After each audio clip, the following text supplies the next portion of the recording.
Welcome to Expedition Self on OMTimes Radio with lifelong learner, entrepreneur, and creator of the worlds of Expedition Self, Sam Parrotto. Sam shares 4 decades of studying, guiding, and teaching how to go inside so we can build an incredibly powerful, dynamic, and validating relationship with the self. Expedition Self is laced with stellar, unexpected insights about what it means to be human. Listen now and ignite your self-development process with Sam Parrotto. Well, hello and welcome to 2022. I was just getting ready to greet you and start the show, and I realized I have slippers on and I just cannot talk about growth and stuff with shoes on most of the time, so I am now barefoot, thank goodness. Anyway, that was a little sideline thing there, but I am Sam Parrotto, and I am the host of Expedition Self. And I thought today's show, it would be a great time to look at the next stage of being human, because, so much has happened in the past couple of years. I dare say, we've had a break in the way we do life, like a forced rethinking about what we need to live, and even a dramatic call to action about how we see both our own and others' humanity.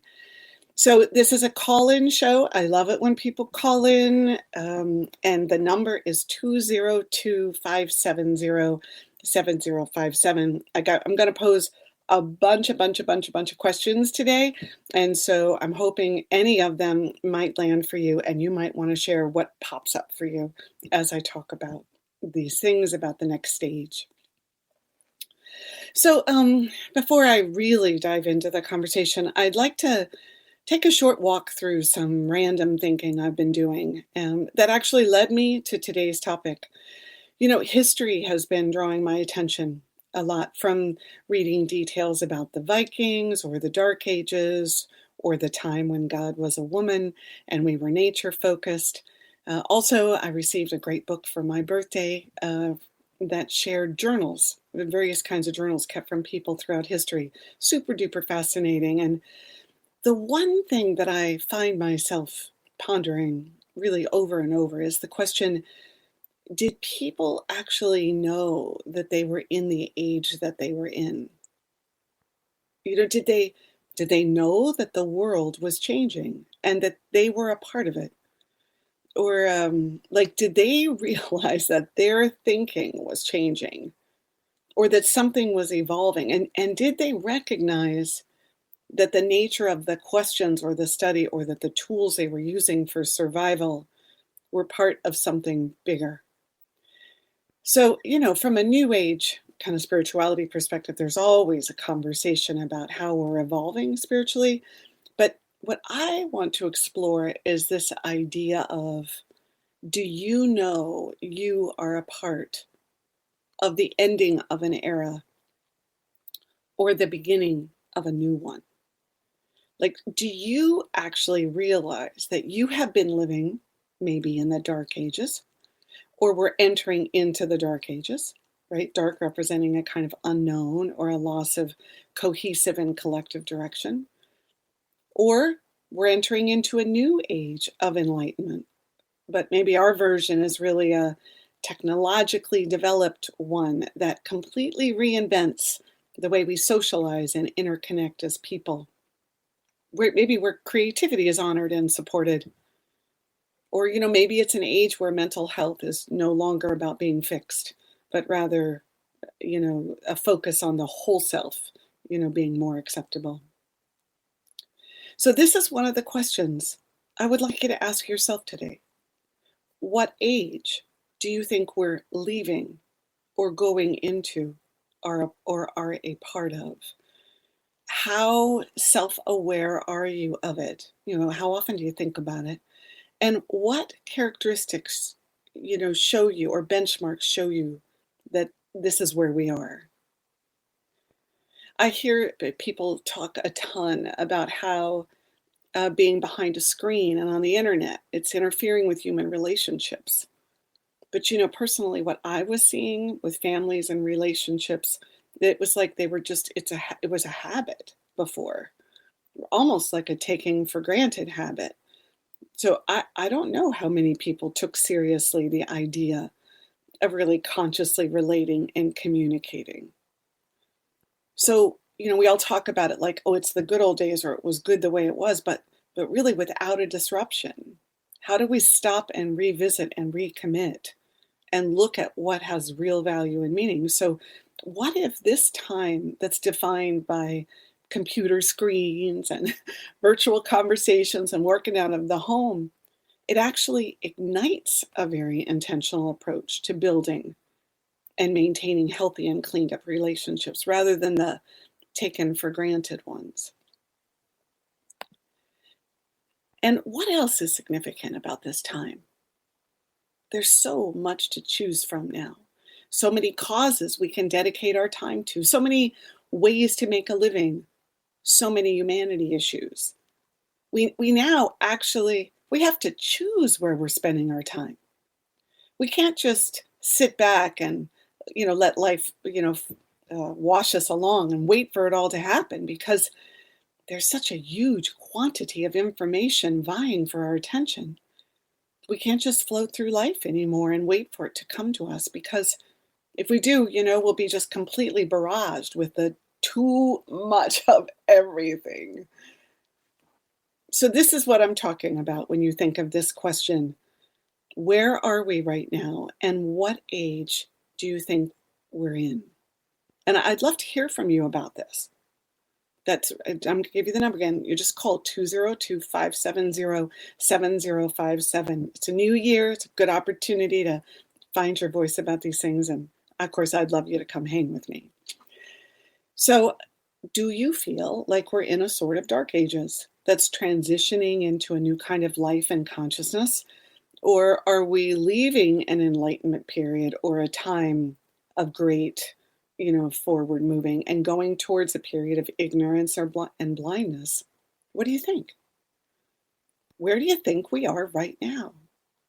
And what benchmarks do you consider to draw your conclusions to answer that question? Because, everybody uses different benchmarks. And I'm going to share some of the ones that I use to think about life and the world that I'm living in.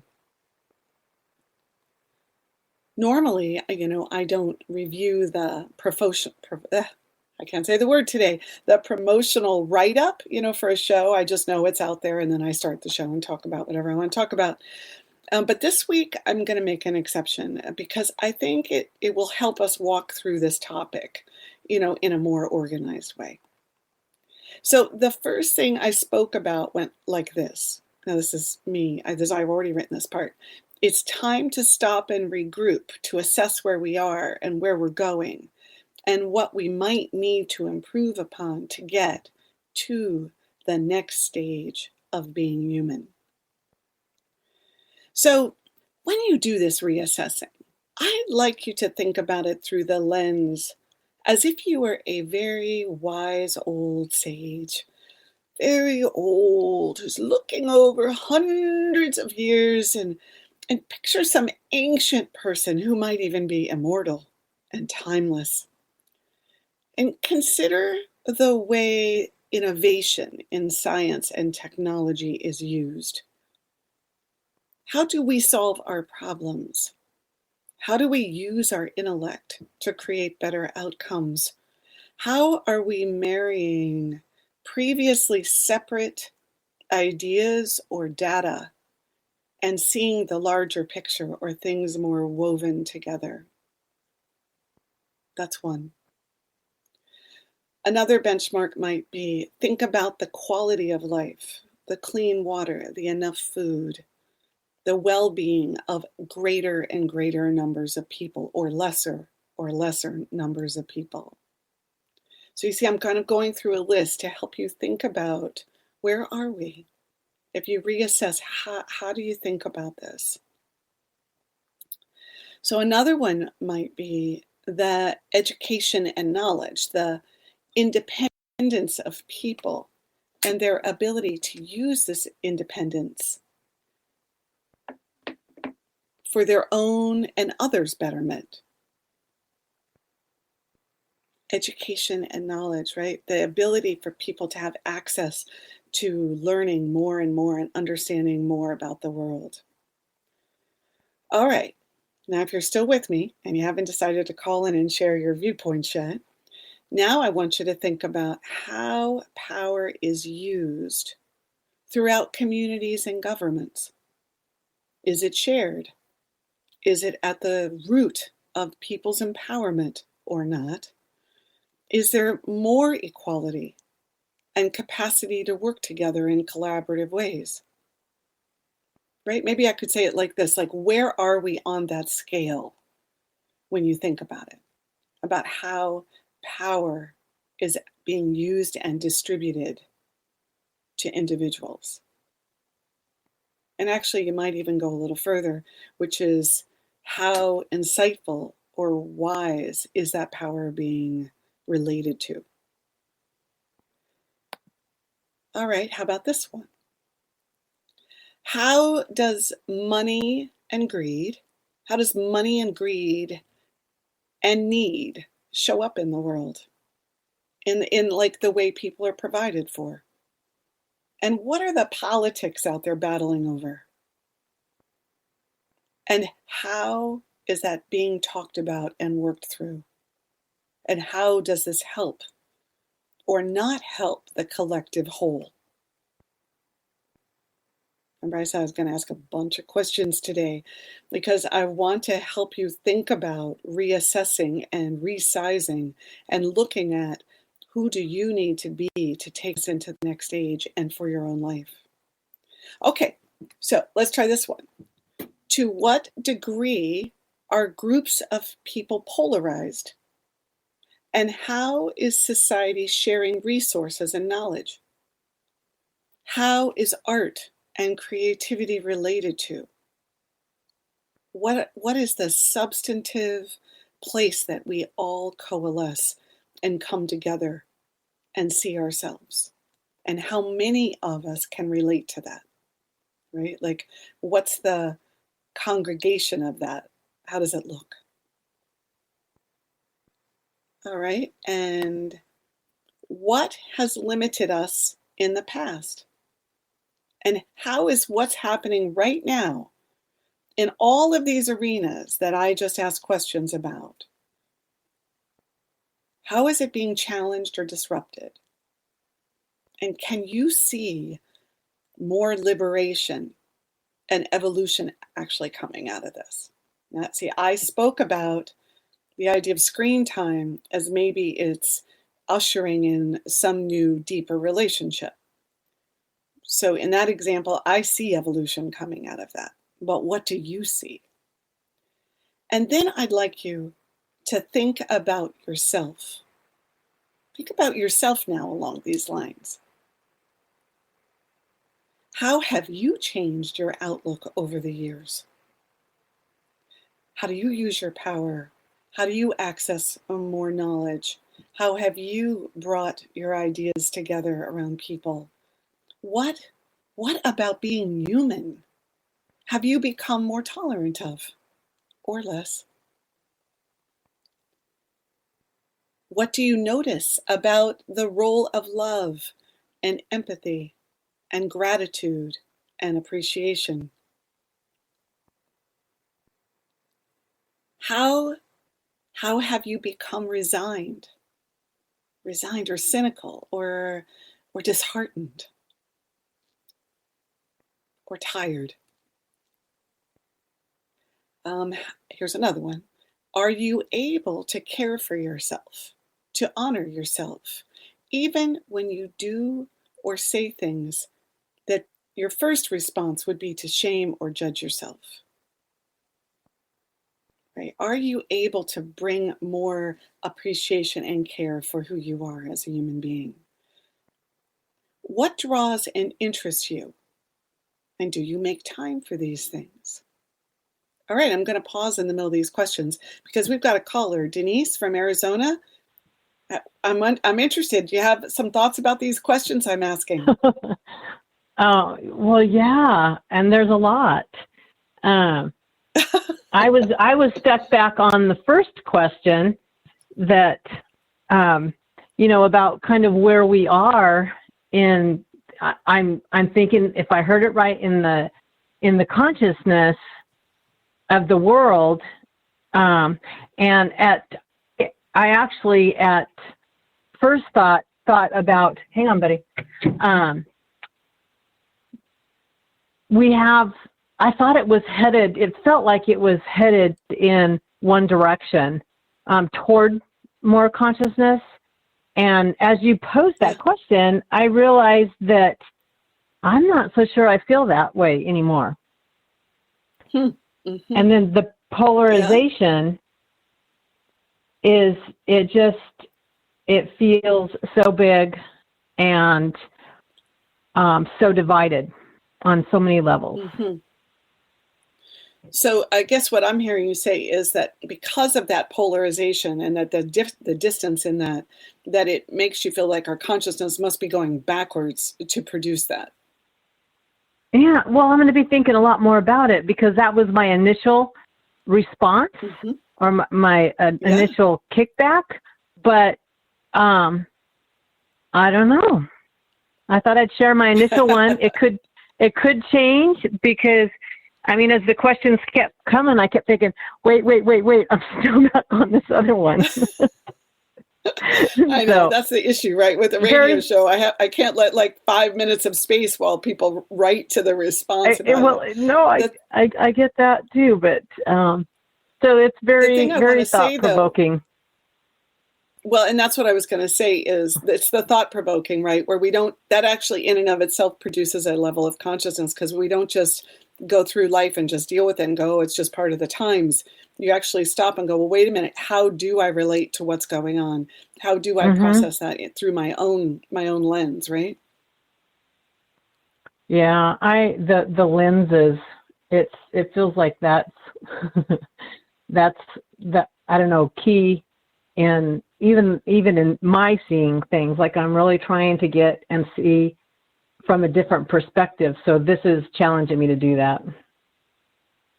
All right. Well, that sounds like a great way to start this year, right? Is the looking through different perspectives. So thank you so much for calling. I really appreciate You're welcome. Taking the time to share what you were thinking. It's a good place for us to start. Thank you. Bye-bye. All right. Thank you. Bye. All right. We're going to go to break right now. And when we come back, we will pick up with some of these thought-provoking questions about where are we and where are you?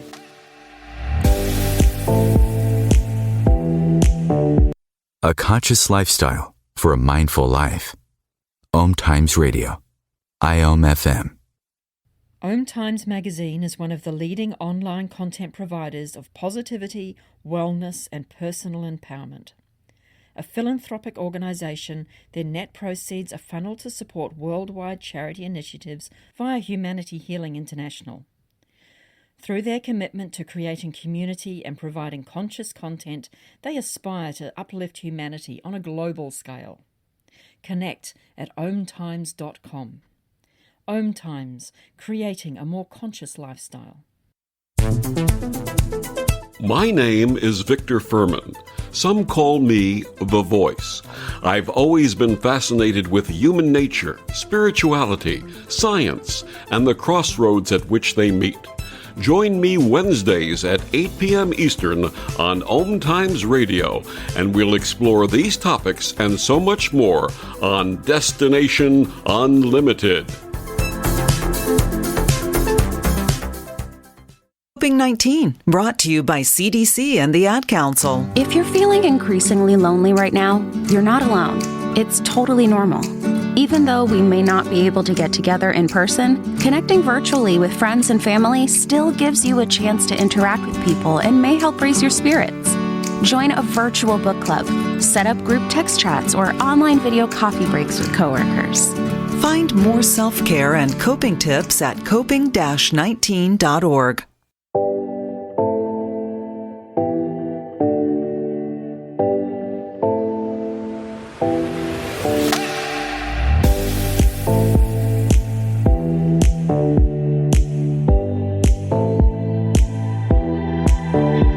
Running. Okay, we're all just going to sit here and take a breath.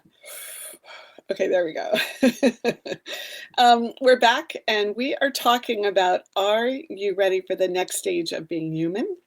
And I just want to say that before we went to break, Denise from Arizona was talking about on first blush, she would say yes. And on second blush, when she thinks about it, she would say no. I think that that whole willingness to sit back and say, what am I a part of right now? It allows us to kind of get out of the trenches and really, really wrap our arms around our lives and everybody's life. So I'm really grateful that you called in. So we were going through some questions that allow you to benchmark for yourself where you think we are. And so this next one is, have my communication skills actually improved and altered? Like, am I able to handle more difficult scenarios now? And can I bring those skills into play, when it's hard or when I really need it? And am I doing it more of the time or less?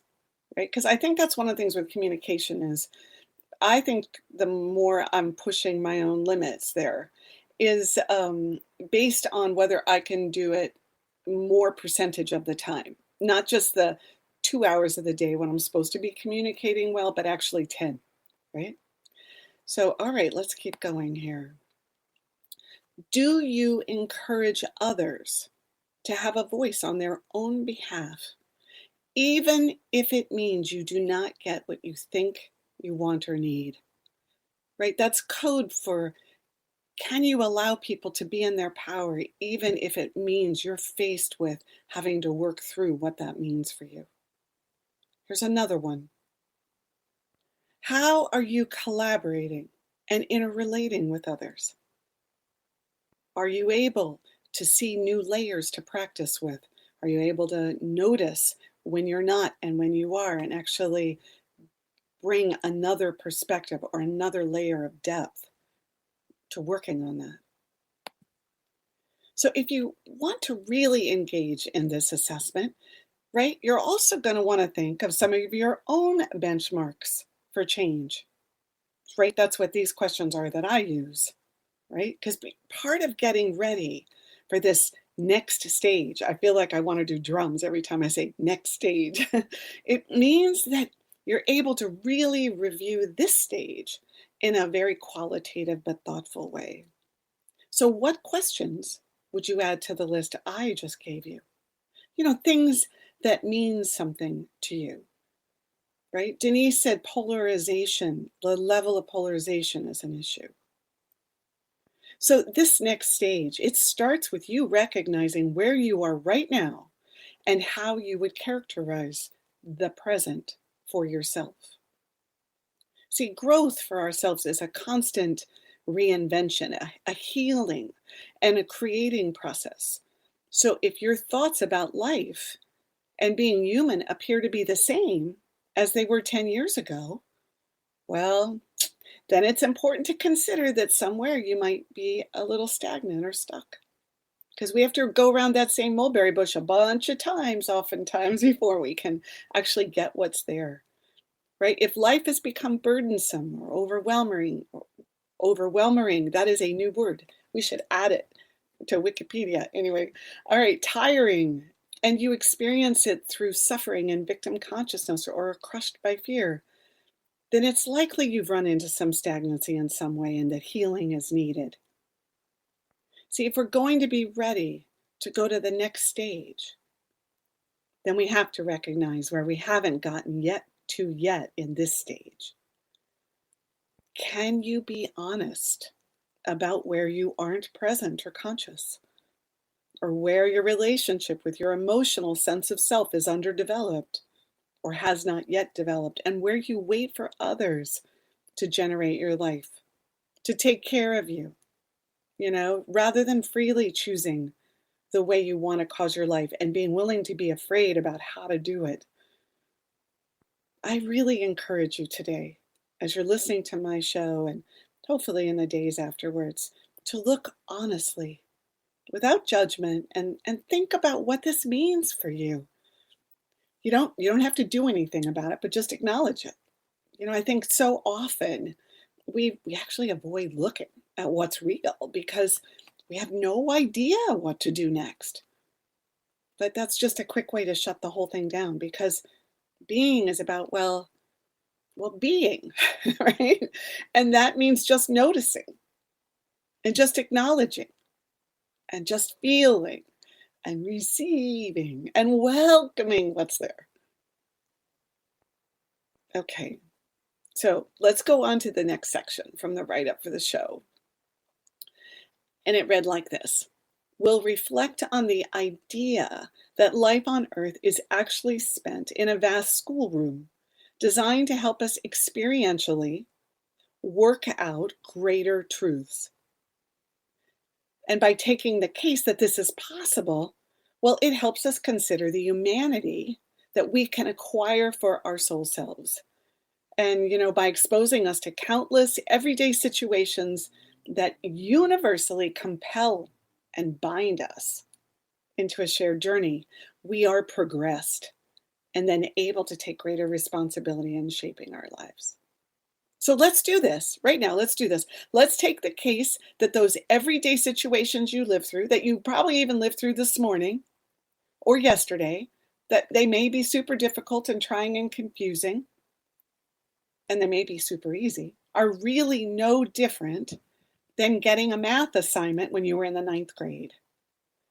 And consider that you're this student trying to make sense of it all and do your homework and make sense of what the teacher's saying and all of that.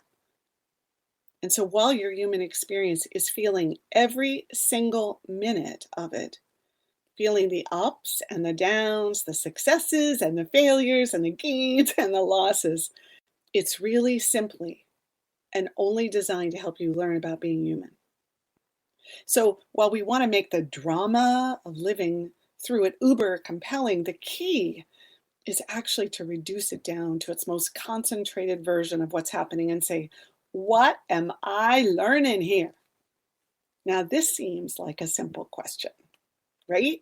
But it's just not. Because when you say, what am I learning here? There isn't a teacher standing in front of that class telling you what you're trying to learn. So you're left to your own devices to make sense of this.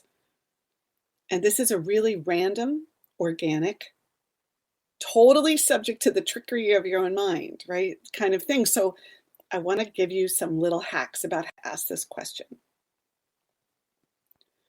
So we're saying, instead of saying, what am I learning here? You can say, when I think about who I am or what life should be, what has this latest experience, the one I'm in the middle of, what is it causing me to rethink or understand in a deeper way? And how is it asking me to be conscious and present in a way that I haven't before?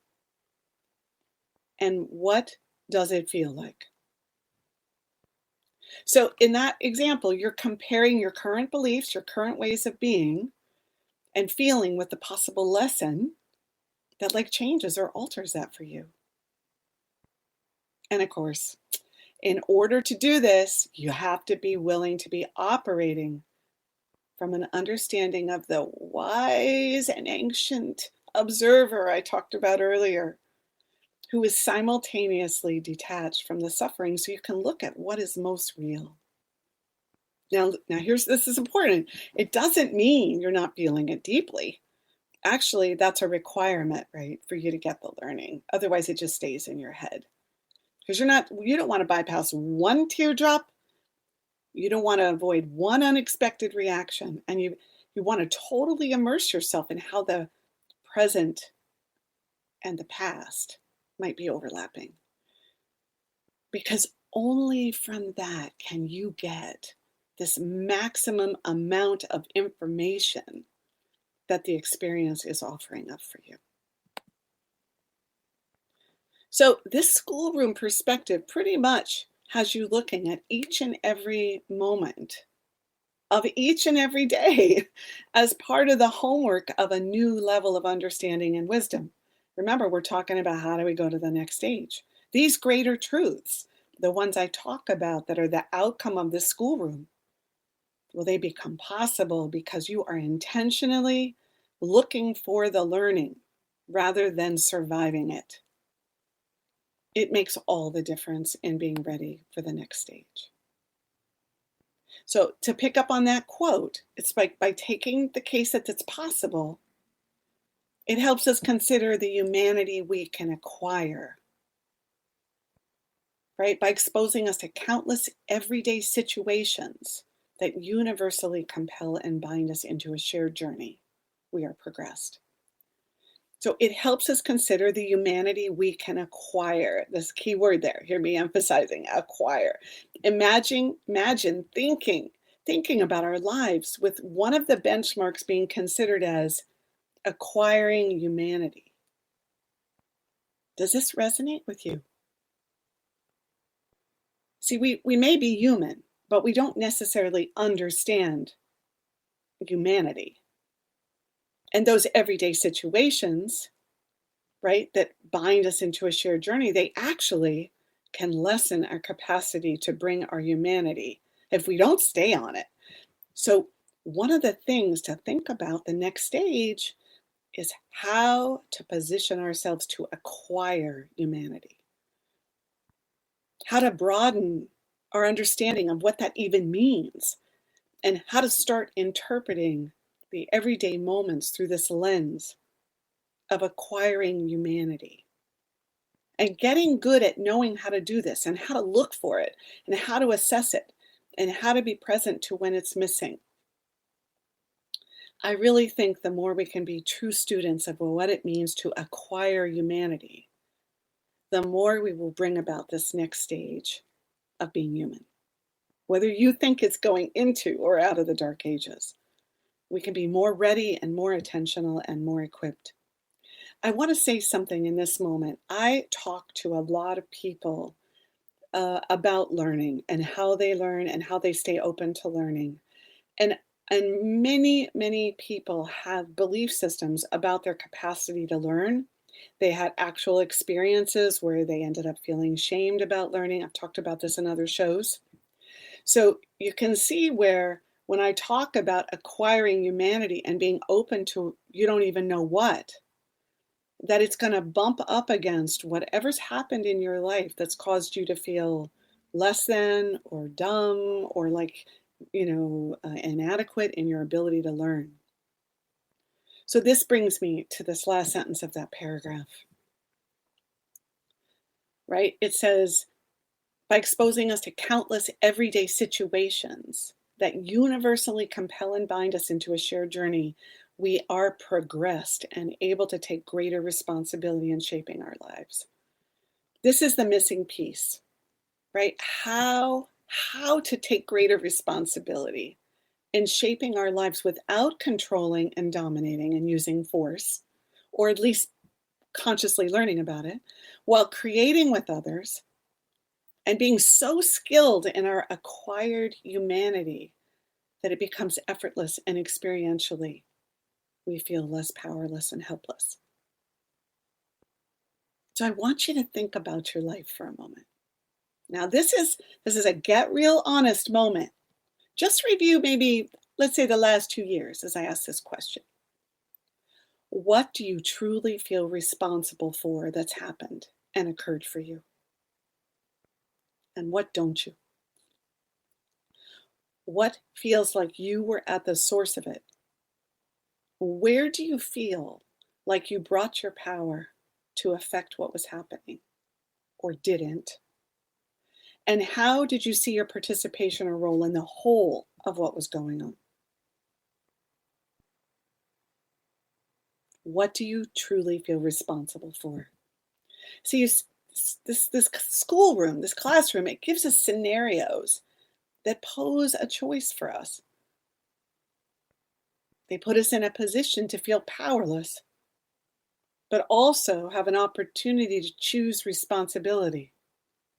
And each time we're able to do this, we make contact with it, we learn by the repetition, we evolve and become stronger and ready for the next stage. And each time we're unable to choose, we get to stay in the same class and we revisit it until it comes to pass, till we get it. Now, our egos do not like this. I'm just going to tell you, our egos are always about, I should have learned it, I should know it. But that's not really what goes for this next stage, right? We're going to really accept, we learn things a bunch of times. I think I've revisited the same lessons hundreds of times before I finally see what there was for me. And I'm able to actually take responsibility for what happened. It's a huge, huge thing. I don't know that we take this seriously enough. We just want to live happy and peaceful lives. I'm kind of calling you forward in this show today to really take on this schoolroom idea. So, all right, we're going to go to break. And when we come back, I'm going to take another paragraph of what I wrote in the invitation to come to today's show.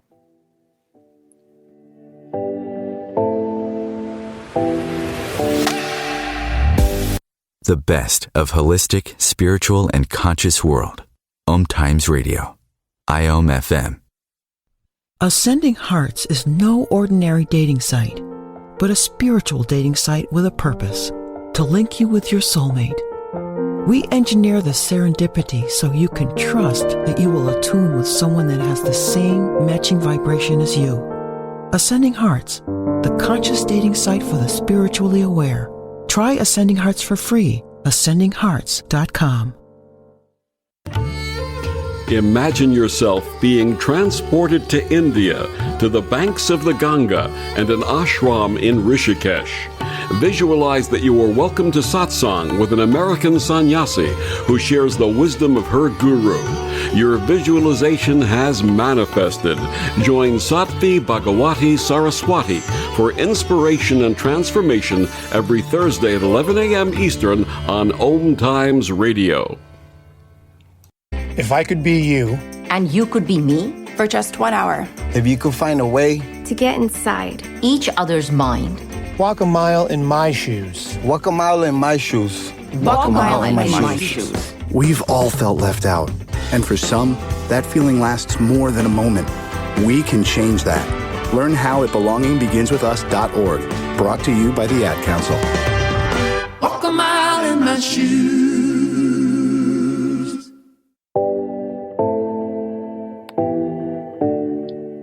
Okay, we're back. I'm Sam Parrotto, and we're talking today about how to be ready for the next stage of being human. So, all right, so this is what I wrote in the write-up. Arrogance, humility, hope, grace, emotion. All of the stuff of people is pushed and pulled through the need to survive, the desire to be connected, and the study of life in all its forms. But what skills do we now need to develop and hone as a way to accelerate our growth in the coming century? So, when was the last time you examined your arrogance? We like hope, so it's a bit more accessible. But what about humility? You see, one of the things we're challenged to gain in that schoolroom is access to all of the things that make us human, not just the ones we like. When I go to this conference every year, South by Southwest, so there's always a category of content called the Internet of Things. So I think about this schoolroom as all the human things. And what's so cool about being in this schoolroom with each other is that although we're studying together and are pushed to be together because of our need to survive and desire to be connected, we're not working with all those human things in the same way or at the same time. So we get to watch others grapple with arrogance while someone else is immersing themselves in hope. And it produces this learning I'm talking about. I love this part about life, right? It makes all the difficulty kind of fade into the background for me because I feel so lucky to share in that learning along with others. But what doesn't work about it is when we forget that we're all students. And we start to label and judge, quote unquote, all the human things, and then separate away from those who are working with the less desirable subjects. And we think, oh, it's them, not us. So when you notice how much you do or don't separate from what others are studying, it'll tell you a little bit about where you are in this stage and what you might be tackling in the next one. So I close this idea that we can accelerate our growth in the coming century. And the reason I think this is important is because the more we can assume responsibility for our lives and learning, the more we help others do the same. And the more we accelerate things, I think the less painful on a human level the lessons are. I know, I'm making a huge assumption here. But what would a true learning experience be if it didn't have a little real drama, a little real bite, real fingernail biting suspense, where there truly was a sense that we might not make it before time runs out? So there are these real things happening on this planet right now. People are suffering. There really is violence. So although I'm asking you to think of it as a great big schoolroom, it's still producing a human drama. And the more we can accelerate our skills, the more we're going to help this move along and through. And the more our children and our friends' children will have to work with as they enter the same schoolroom that we've been occupying. Okay, so I've outlined some of the thinking that leads us to what kind of mindset we need to go to the next stage. Now, if anybody is having some thoughts up to this point with some of the things I've already talked about, I'd sure love to hear from you. This is a good time because I'm kind of now going into just like summarizing it for you so that you can write it down and think about it. So it's 202-570-7057. All right. So the first one, this thinking that you need to be able to look at this stage and work in the next one is student mind. So this is the state of intentional learning, of taking everything in, whether you think it's valuable or not, of taking the case that you don't know things, that there is always something to learn and to see. In its more developed state, it includes not just intellectual learning, but those intangibles, that which you can't see or prove. Student mind is the ultimate humble place, right? Because it's accompanied by being willing to not know and to remain unconcluded, even in the face of many facts or details or evidence. Student mind, it allows you to go into each new situation or life circumstance, really looking for that which you cannot see. And at a being level, it means you are gaining mastery with feeling inadequate, which is a super, super important place to work. Inadequate, shame, humiliated, embarrassed. Student mind grows and expands the more you tap into healing and working with those other being things. All right, that's one. Number two, we are all students. Okay, so this is the ultimate equality guarantor, right? Guarantor. It supports us in looking and learning from each other, and bringing a compassion and empathy to each person's journey, no matter how wrong or unacceptable it may feel, right? It reminds us to be humble in our observance of all of life, because we know that there will be a point when we circle around and find ourselves in the very same boat as the person we are journeying alongside.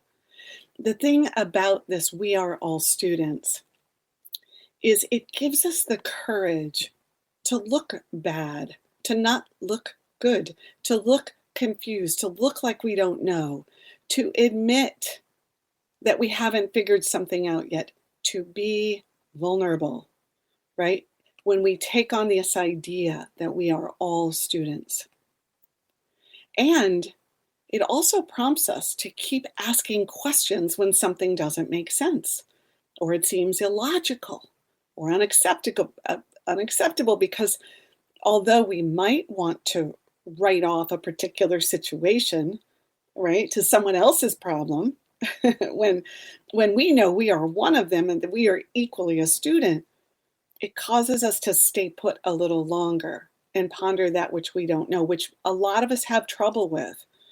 That being and staying put inside of not knowing and not knowing where.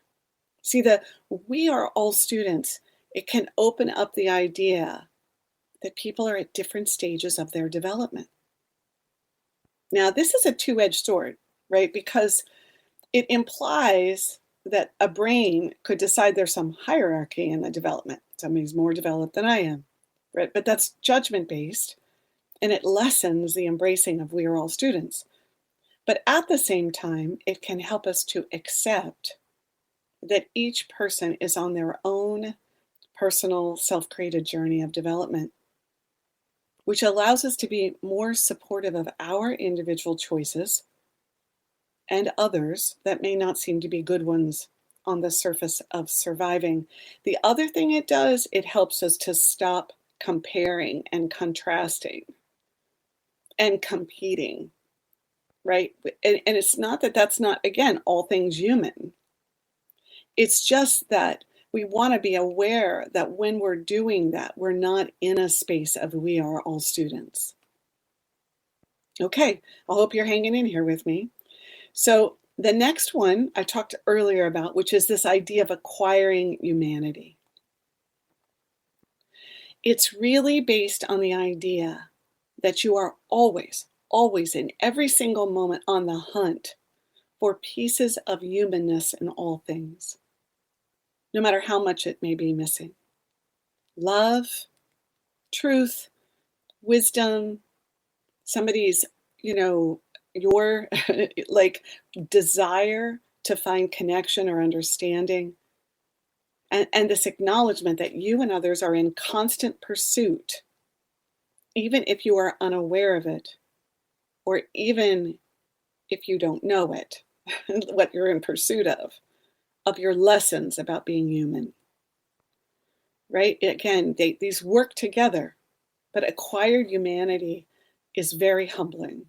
I like to call it egg on face syndrome because your ego in here has to slowly but surely kind of get brought into balance. Okay, all right. The next one is embrace all things human, which means every single emotion, every single action, all the dark side stuff, the stuff we don't like to be affiliated with, every event has something to do with being mortal and how we're thinking and our evolution, right? And it can lessen our desire to judge and critique. And instead, we take on this idea that all things are human. It calls us to try on and to experiment with and to examine and to stretch, because by dismissing nothing, we are caught up seeing, oh, I can't gloss over this. Oh, I really have a problem with this. Oh, look at that. I do have racist thoughts. I am actually jealous. I do feel things that I wish I didn't feel, because we actually then see it. All right, here comes another one. Assume more responsibility. Most of us think that responsibility is about blame, but it's really about having the power and possession of self to create and cause life experiences. So the more we see ourselves responsible, the more we care. And the more we want to find solutions. And the more we will sit in the middle of confusion and difficulty, because we will claim it as ours. Right? The words, "it's not my problem," get replaced with, "how have I participated? How have I contributed? What can I take away from this as mine?"